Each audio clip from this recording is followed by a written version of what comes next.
Assalamu alaikum jama'a. Barkan wani lokaci, wannan shine shafi na Wiki Hausa.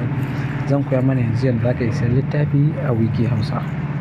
Na farko za ka danna wannan abubuwan mai alama na wannan ɓangaren mai alamun uku ɗin nan. Idan ka danna shi kamar yadda danna zai kaka wannan. Bayan ɓangarori muna da littattafai. Idan ka danna littattafai zai kaka shafukan littattafan da muke da su. A cikin sa littattafan da muke da su akwai littattafan addini, akwai littattafan Hausa, akwai littattafan tarihi da al'ada kuma da kimiyya da fasaha. Misali mu ce zamu littafin Hausa novels muke so mu siya. Idan ka danna nan zai kawo ka cikin gurin littattafan. Ga littattafan da muke da su a ciki, za ka zo siyi littafin. In ka danna siyi littafin zai kawo gurin da za ka rubuta.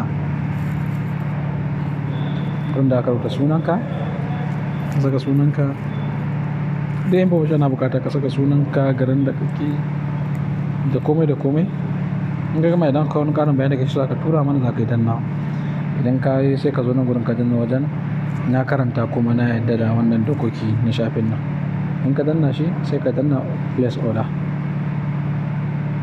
In ka yi place in order zai kawo gurin da aka saka number ka ta ATM.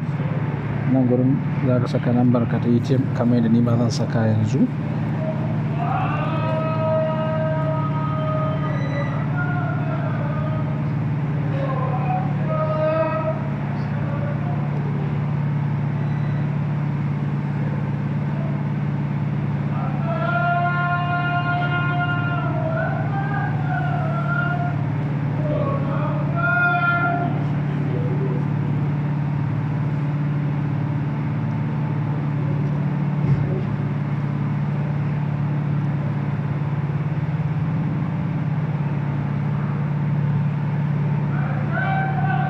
Ita wannan CVV number nan a bayan kati take.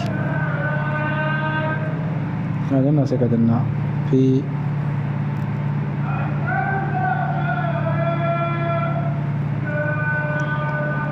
Kana danna pay ɗin za a kawo maka authorization code. Ana ce mai one time password. Wannan code ɗin baya wuce minti ɗaya. Lalle ana tura maka a lokacin ka yi ƙoƙari ka saka shi. Ci amfaninsa shine ko da wani ya ɗauke ce maka zai sai wani abu to lalle ka sai da authorization ɗinka. Ba zai iya siyan komai ba akai. Na danna authorization, gashi kuɗi an cire daga ciki. Bayan an cire kuɗi, page da zai fara kawo mun shine gurin da na sai littafin. Ga wajen download, za ka danna download. In ka danna download zai kawo maka. Saboda na yi downloading ne sau biyu, yana tambaya do you want to download? Idan na ce zai sauke kuma kaga zai buɗe min littafin. Wannan shine littafin da mutum zai karanta. Wannan shine da ake koyarwa a Wiki Hausa. Wannan shine da ake siyan littafi kuma a downloading shi daga Wiki Hausa. Na gode.